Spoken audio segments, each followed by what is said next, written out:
Hello and welcome to another fly tying session with your host Scott.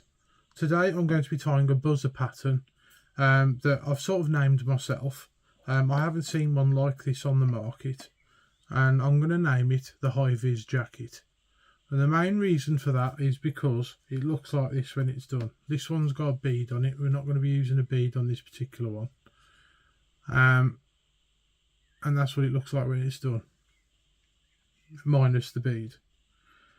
And you might think, well why? There's no buzzers that colour in real life, and that's true, there isn't. But I've found that it still catches fish regardless. I've tied emerger patterns in the same colour and they work as well. So this is sort of a crossover between an imitative pattern and an attractor pattern. And I think they're great. They do really work, and they definitely work well in coloured water as well because they're a little bit more visible to the fish. So I'm just going to get on and tie it really. In the vise I've got a Camazan B100 in size 12. That's your buzzer and shrimp hook that Camazan does. You could do it on the more heavyweight version of it called the B110. We're going to be using a Chartreuse thread by Uni in 8/0. For the rib and the thorax we're going to be using this lime green. It is actually a crinkle flash, but when you wind it as a rib it goes flat, so we're going to use that. And then for the thorax cover, I like to, rather than tie a thorax cover, I actually paint a thorax cover on. And we're using a UV nail varnish in Chartreuse by Beetles. We're going to need a clear UV resin as well. This one was by Vineyard, the label has come off unfortunately. It's the low viscosity one anyway. And then we give it a final coat of varnish when we're finished. So we're going to come in with the thread, and I'm just going to get the thread started, and we're going to come in and tie the rib straight away. Now I've started to make my buzzers a little slimmer than I used to.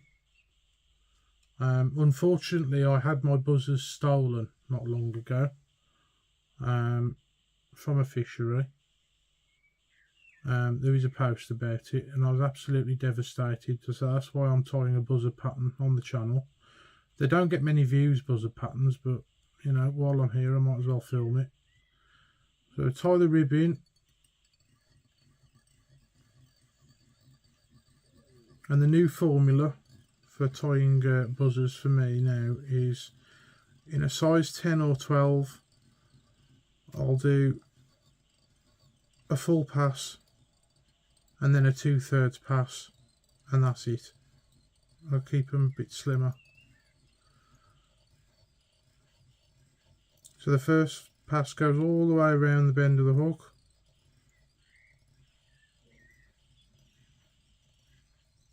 to about there.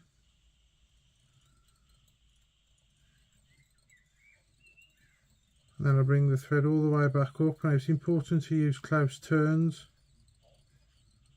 because this thread is so thin you actually see the hook through it.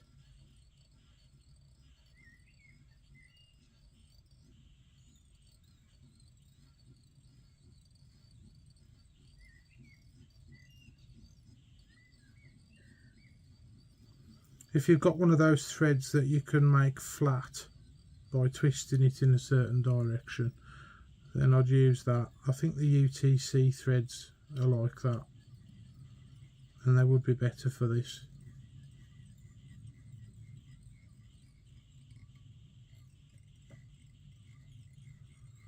And then we're going to do our next pass. Go back, Mr.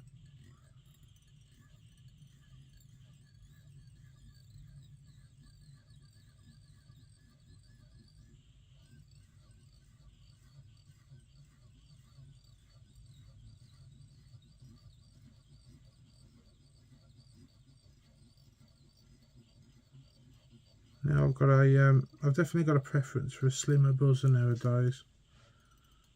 And then we're going to go back up.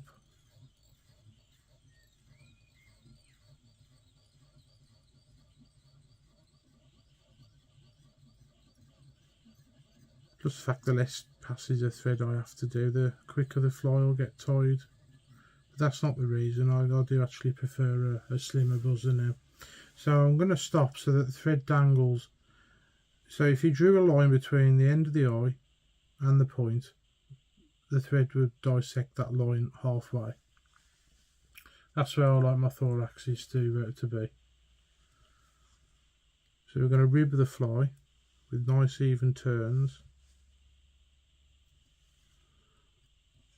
Now the first few turns have a habit of misbehaving. So you sort of have to pin them with your other finger till you get it where you want it.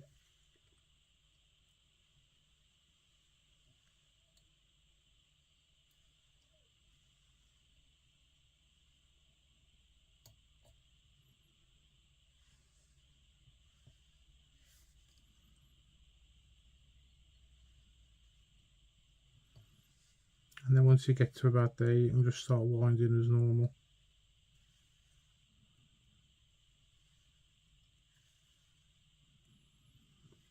Now the crinkle flash, obviously once it's pulled tight and used as a rib, does go flat. So it's worth using. So you want to tie it in where you want the thorax to start, the rib. I'm going to take the thread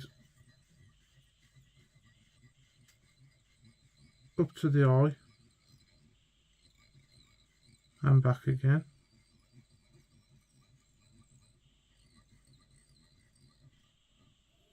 So one of the turns goes over the rib, so we're just going to rewind the rib around to make the thorax, and then you're going to start building up your thorax with the thread.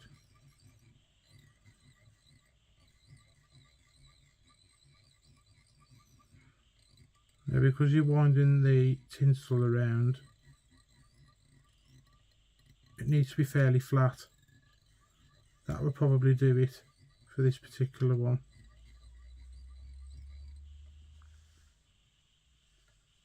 And you can get the shape that you want by using the UV resin. So then we're going to wind close turns.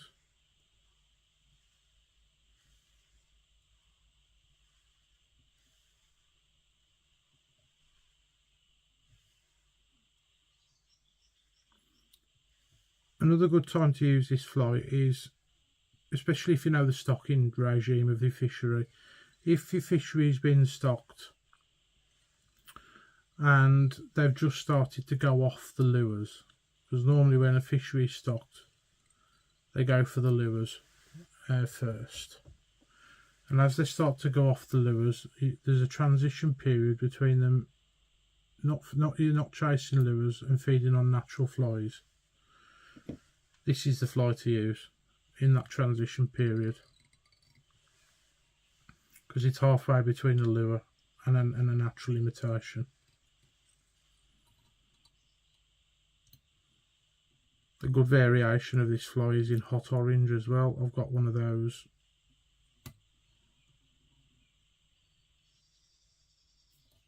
There are hot orange Hi-Viz jackets, so the name could still apply to that one. So we're going to trim away the thread, and this is where we start applying our UV resin. Now I like to shape the thorax first.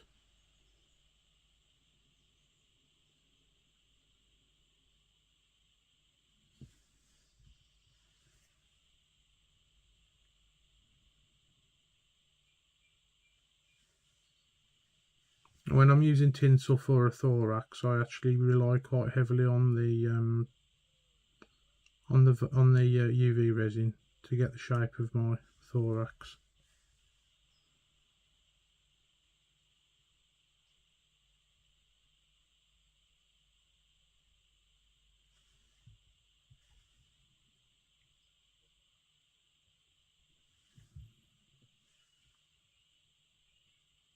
And you have to rely on gravity as well a little bit. So if you turn it upside down, it should run.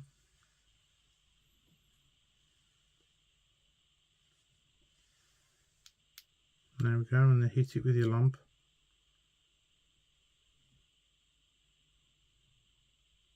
And set it in place. Now this particular lamp you won't find in a fly tying shop. This one is the Dark Beam A300, and it's a cracking torch. It's a 365 nanometer wavelength lamp. It's 300 lumens. It's fully rechargeable, USB rechargeable, and it uses one of these batteries here. It's an 18650 battery, which are readily available. It's basically the same batteries that you put in your vapes. It turns out that it's waterproof, because I've dropped one in the lake before now when I've been using my glow in the dark flies for carp, and managed to fish it out and it still worked. And it sets this resin in seconds, and because of the wavelength of the light, it'll actually set all resins, even the cheap nasty ones, so they're worth getting. And it's actually half or less than half the price of the Bug Bond lamp. So then we're going to apply UV resin to the body.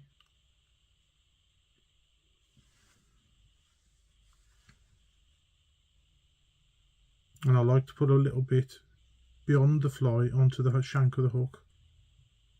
That seals the whole fly, stops water getting under and rusting.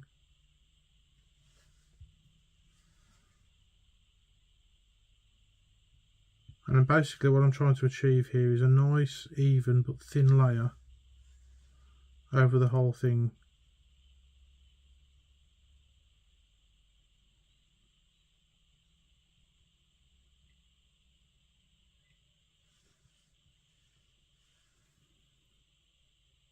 Any areas where it's pooling, you can sort of spread it out a bit. And for even more control, you can use a dubbing needle. Once you've got enough on, you can use a dubbing needle to redistribute it where you want it to go.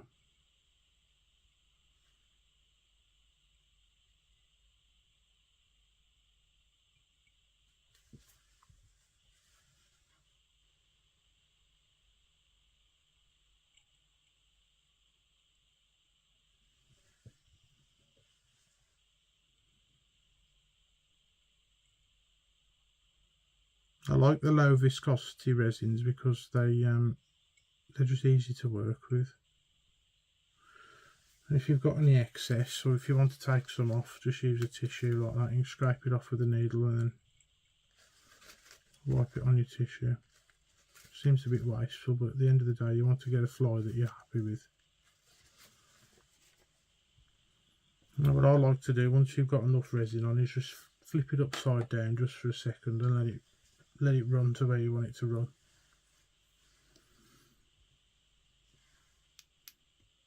Then when you're happy, hit it with your lamp. It's a focusable beam as well. It's on full focus at the moment, but it opens right up.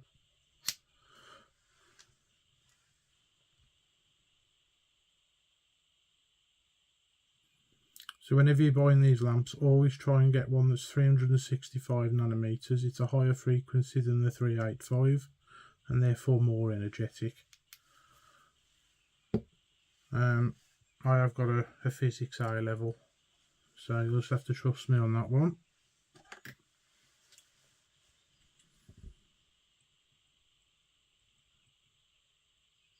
Yep. No, I normally just run the needle on it just to see how smooth it is, and it's normally you can normally still feel the tinsel along the back, but the varnish will sort that out.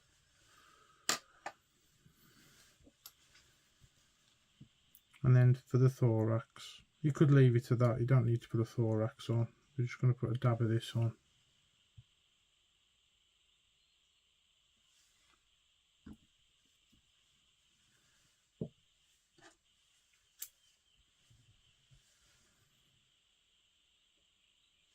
And then you can just sort of redistribute it with your needle to get the perfect thorax cover shape.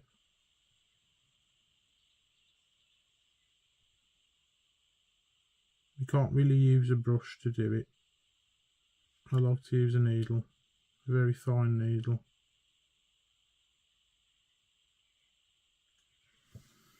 That's that side done. You guys should be able to see that now.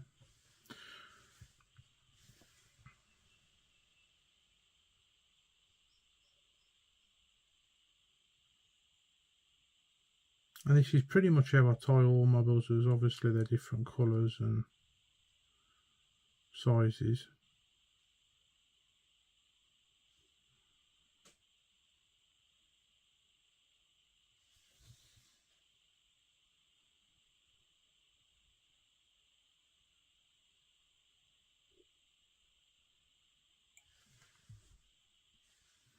I mean, there was one day when I was fishing Carno, and I was fishing the emerger versions of these flies, and I had a black one on the point, and I had a white one.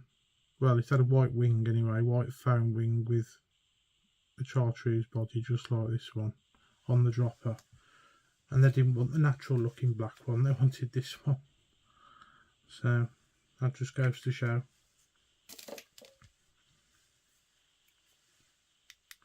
And then again set it with the UV lamp. Now those nail varnishes are actually meant to be set with a special lamp that people put the fingernails under, but it actually takes about 15-20 minutes for it to set with one of those. This is a proper UV lamp, it will set it in a few seconds.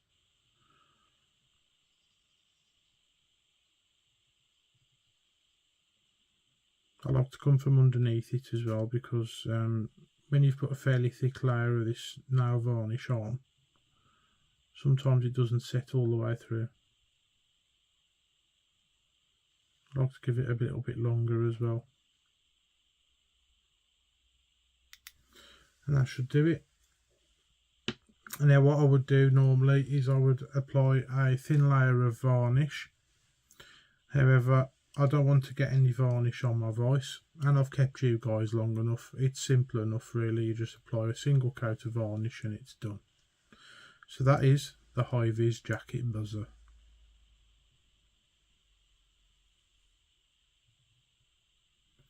Thank you all very much for watching. Please like, share and subscribe, and I'll catch you guys in the next one. Bye bye for now.